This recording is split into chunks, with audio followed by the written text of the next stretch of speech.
நம்ம சேனலை சப்ஸ்கிரைப் பண்ணிங்க. நம்ம நல்ல தகவலை தர்றோம்.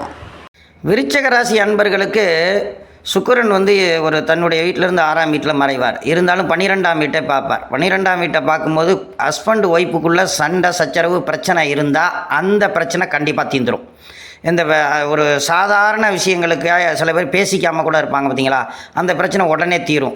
ஏன்னா வீட்டுக்கு தேவையான விஷயங்களை அனைத்தையுமே நீங்கள் செஞ்சு கொடுக்குற விஷயங்களுக்கு மாறப்படும். ஒவ்வொன்றும் பிள்ளைகள் ரீதியாக ஒன்றுமே பண்ணி தர முடியல, ஒரு ஸ்கூல் ஃபீஸுக்கு சம்மந்தப்பட்ட விஷயங்களுக்கெல்லாம் ரொம்ப சிரமப்பட்டுட்டு இருக்கோம், இந்த லோன் கிடைக்குமா, அப்படி கிடைக்குமா, இந்த ஃபைனான்ஸ் வாங்கிக்கலாமா, இப்படியெல்லாம் சுச்சுவேஷன்லாம் இயங்குறவங்களுக்கு ஒரு நல்ல விஷயத்தை இயக்கி யார் மூலியமாவது ஒரு பலனை தந்து திடீர்னு ஒரு மாற்றத்தை கொடுத்து எல்லாமே செய்ய வச்சு அந்த குடும்பத்தை சந்தோஷப்படுத்துகிற விஷயங்களை இயக்குவார்.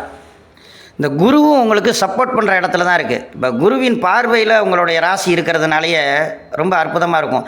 சரி, உங்கள் ராசிநாதன் ராகு கிட்ட லாக்கில் இருக்கிறாரே அப்படின்னு நினச்சாலாம் நீங்கள் கவலைப்பட வேண்டாம். ராகு கிட்ட இருந்தாலும் கூட அந்த வீடு உங்களுக்கு 5ஆம் வீடு. 5ஆம் வீடுங்கிறதுனாலேயே உங்களுடைய பூர்வ புண்ணியஸ்தானம் நல்லா இருக்குது. ஏன்னா உங்களுக்கு மெயினான ஒரு சட்டார்னு கோபம் வர்ற மனிதர்கள்லாம் நிறையா பேர் இருப்பீங்க. அந்த செவ்வாயில் சடார்னு கோவப்படுற சில பேர் இருப்பீங்க. அவங்கெல்லாம் பார்த்தீங்கன்னா அந்த கோபம் இல்லாதவங்களாக மாறுவீங்க. ஏன்னா அவ்வளோ நன்மைகள் வரும். நல்ல மனிதர்கள் மட்டுமே பழக்க வழக்கத்தில் கிடைப்பாங்க. உங்களுடைய விருச்சிக ராசிக்கு பார்த்தீங்கன்னாக்கா 10ஆம் அதிபதி சூரியன், அதாவது தொழில் ஸ்தான அதிபதியோடைய சேர்ந்து உங்களுக்கு 7ஆம் அதிபதி இருக்கிறதுனால மனைவி ரீதியான வேலையில் ஏதாவது தொந்தரவு இருந்துச்சுன்னா அது கண்டிப்பாக தீருங்க இந்த தடவை. ஏன்னா உங்களுடைய ராசியை குரு பார்க்குறாரு. ஒய்ஃபுக்கு சில கஷ்டங்கள்லாம் இருக்கும், கணவருக்கு சில கஷ்டங்கள்லாம் இருக்கும்ல. இந்த விஷயங்கள்லாம் அவங்களுக்குள்ளே மாறி எல்லாமே சரியாகிற விஷயத்தை பண்ணும். தொழிலில் பிரச்சனைகள் இருந்தால் நீங்கும். வேலை பார்க்குறவங்களுக்கு வேலை பார்க்குற ஓனர்கிட்ட ஏதாவது ப்ராப்ளங்கள், ஹெட் ஆஃபீஸர் ரீதியாக ஏதாவது தொந்தரவுகள் இருந்தால் அது தீர்ந்து போகும். செவ்வாய் ராகுகிட்ட இருக்குது அப்படிங்கிற ஒரே காரணம் என்னன்னாக்கா, அவசரப்பட்டு வார்த்தைகளை விடக்கூடாது. அது ஒன்று தான் உங்களுக்கு மைனஸ் பாயிண்ட்டாக இருக்கும். கொஞ்ச நேரம் அவங்க பேசுகிறத வேடிக்கை பாருங்கள். திட்டுனாலும் பரவாயில்லன்னு கொஞ்ச நேரம் இருந்து பாருங்கள். 5 நிமிஷம் கழித்து உங்களுக்கு நன்மைகள் கண்டிப்பாக நடக்குங்க.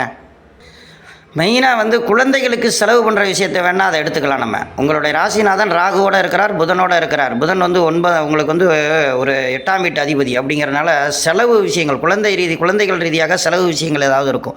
ஆனால் அதை செஞ்சு சந்தோஷப்படுற விஷயத்தை தான் சுக்கிரன் கொடுப்பார். சுக்கிரன் எப்போதுமே லக்ஸுரியாக வாழ வைக்கிறவர், லக்ஸுரியாக செலவு பண்ண வைக்கிறவர். குரு தான் பணத்தை கொடுக்குறவர், சுக்கிரன் செலவை தான் கொடுப்பார். ஆனால் சுகபோகம் சந்தோஷம் எல்லாத்துக்கும் காரகன் சுக்கிரன். ஒரு இனிப்பு வாயில் கிடைக்குதுனாலும் சுக்கிரன் தான் காரணம். அந்த சுக்கிரன் உங்களுக்கு 12ஆம் வீட்டை பார்க்குறதுனால விரயங்கள் பண்ணுறதுனாலேயே சில சந்தோஷங்களை கண்டிப்பாக கொடுக்குற நேரம் இது. நம்ம சேனலை சப்ஸ்கிரைப் பண்ணிக்கங்க. மீண்டும் சந்திப்போம். நன்றி, வணக்கம்.